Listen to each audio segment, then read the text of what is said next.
I have a confession to make. I woke up this morning and saw the price of Bitcoin below 104K, and I thought about selling it all. Especially when I saw that you could have bought pigs, soybean oil, meat cows, and dairy cows and outperformed Bitcoin this year. I almost sold all of my Bitcoin, especially when I saw regional banking stocks collapsing, marking the signal of a potential next banking crisis in America. I thought about selling it all, especially when I saw shares of Zion Bank falling 12% when they disclosed a $50 million charge-off for bad loans. What made it even worse is that Western Alliance shares dropped 11% on the same kind of news. They had exposure to First Brands Group, which collapsed. And I especially thought about selling my Bitcoin shares when Jamie Dimon said that there isn't just one cockroach when you find one. There's more. JP Morgan announced over $170 million worth of losses this quarter on their tricolor investments. I almost sold it all when I saw the price of gold ripping past $4,300 an ounce. And Japan's top gold retailer literally had to shut off the ability for people to buy more gold. I mean, people are lining the streets to try and buy gold right now. They're literally storming the shops for the yellow metal in Vietnam.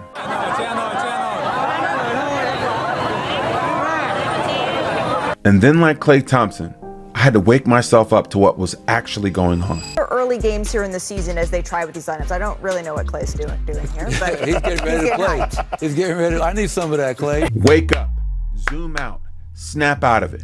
You thought this was going to be easy? You thought they were just going to let us walk in and walk out with all of the wealth and the future economy moving forward? Is that what you thought? Buck up, son. It's going to be a fight. It's going to get bumpy from here, and either you're in or you're out. But take some time and make the decision now. I know which team I'm riding with. This is Dante Cook with Bitcoin Simply. Let's go.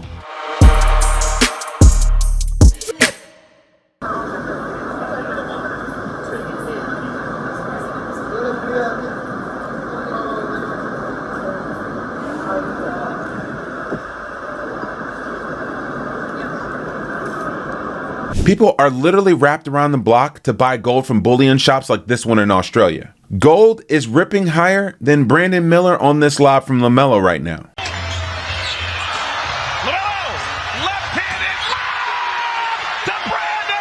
Gold is hotter than fish grease right now, so much so that Jamie Dimon, who's not a gold buyer, says that it makes some sense to have some gold in your portfolio. Gold, overvalued or undervalued? I don't know. I mean, I'm not a gold buyer. It costs 4% to own it. It could easily go to 5,000 or 10,000 in environments like this. This is one of the few times in my life I said it's semi-rational to have some of your portfolio. Crazy times. Maybe I should sell my orange coin for the gold coin. And then I had people like Anthony Pompliano slap me in the face to help me snap out of it and recognize that Bitcoin is the superior asset. So about 1 year ago, Bitcoin was at like $70,000. Yeah, I know. So it has still had incredible performance. If you go back to 2020, it's up 1,500%, right? So one of the things that I like to do is I like to take assets and denominate them in Bitcoin. So anyone can make money when you compare it to the dollar. The dollar only goes down. And so if you look at stocks, the S&P is up 100% since January of 2020. In Bitcoin terms, it's down 88%. So while stock investors think they're winning, when you compare it to a finite asset that can't be debased, they're actually down significantly. When you look at gold, similar story. Gold is actually up about 150% since January of 2020. But when you denominate it in Bitcoin price, it's down 84%. And so again, it kind of comes back to this idea of what is your hurdle rate? Are you trying to outperform dollars or are you trying to outperform a finite asset? For me, I think of Bitcoin as the hurdle rate. And as many people know with the hurdle rate, if you can't beat it, I think you got to buy it. Gold is down 84% against Bitcoin. It's still the hardest money. Like Cooper Flagg, the heralded #1 pick for the Dallas Mavericks, who dropped the Lawnmower 1s with New Balance this week. Sometimes you realize that the future isn't always exciting. You have to have a long-term perspective. Trading your Bitcoin right now is a sign of low IQ. Like if you roll the clock back to 2007, Steve Jobs invents the iPhone. And, people thought, oh, it's a toy. By 2009, the iPhone's got an app store. And if you understood anything about software, the iOS is a new operating system, and it's going to be its own ecosystem, at least as important as the web.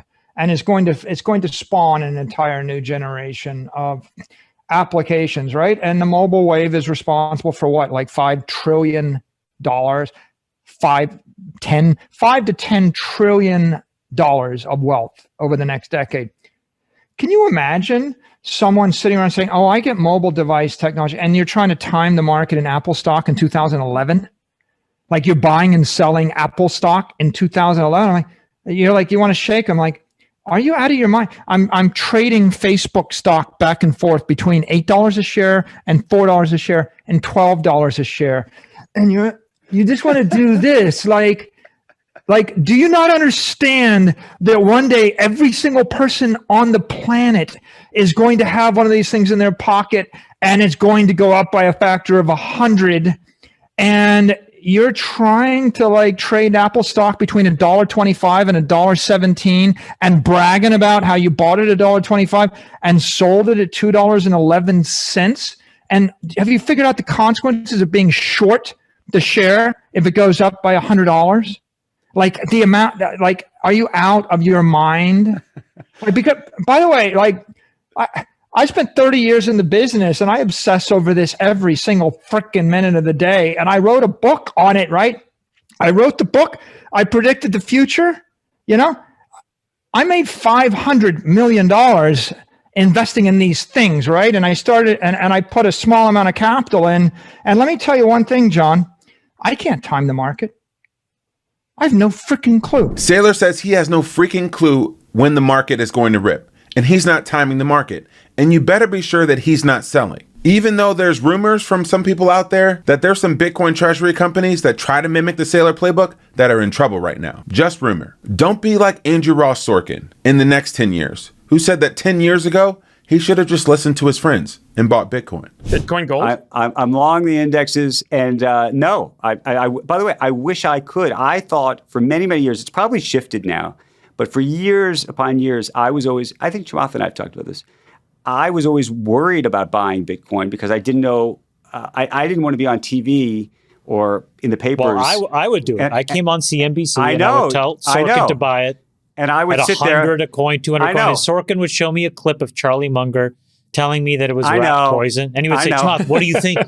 And I said, I have tremendous respect for Charlie and Warren, but they're wrong. I remember those moments fondly and sadly because I should have listened. I should have listened. It doesn't matter if the greed fear index is showing signs of fear in the market. It doesn't matter if the VIX rips past 25, which is typically a breaking point for things becoming more problematic in markets. It doesn't matter if Kristalina Georgieva, a Bulgarian economist, is saying that there could be a next crisis coming. And the third big risk, as always, is the unknown. We learned over the last years since COVID, think of the unthinkable. I don't know what the next shock is going to be. I don't know when it is going to come, but I'm pretty confident there would be one. And then we are tested. And you know why I say that? Because even she sees the writing on the wall. She said that the digital asset future is here and it's here to stay. If you can't see it, well, you're going to start seeing it everywhere. But generally, you tell them to embrace it? I'm telling countries,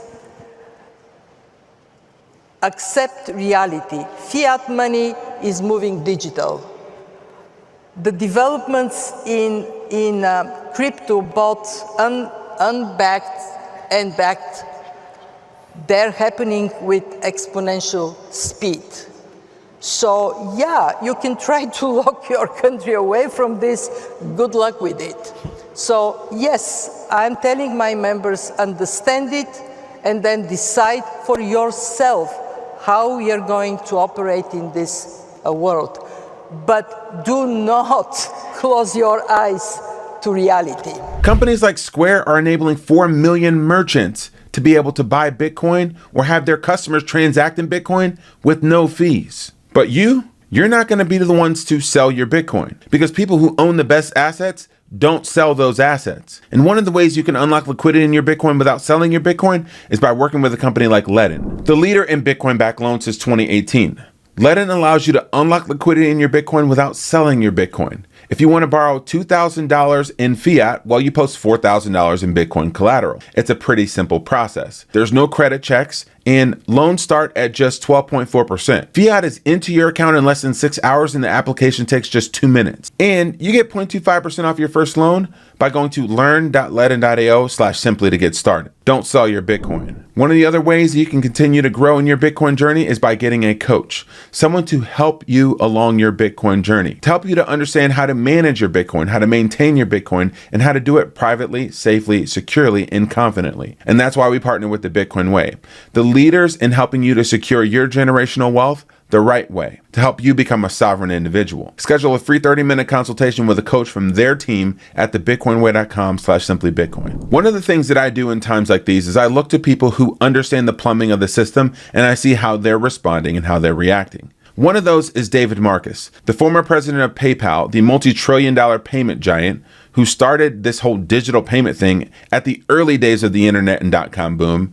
And also, he was one of the creators of the Facebook Libra coin, which was famously shut down by politicians and the government. You think he has some pretty hard-earned wisdom about what the future of payments and what the future of money will look like. Well, he says that Bitcoin becoming the primary and the dominant settlement network isn't priced in. I still feel Bitcoin is severely undervalued, especially if you compare it to gold. Like if Bitcoin was worth as much as gold, it would be $1.3 million a Bitcoin.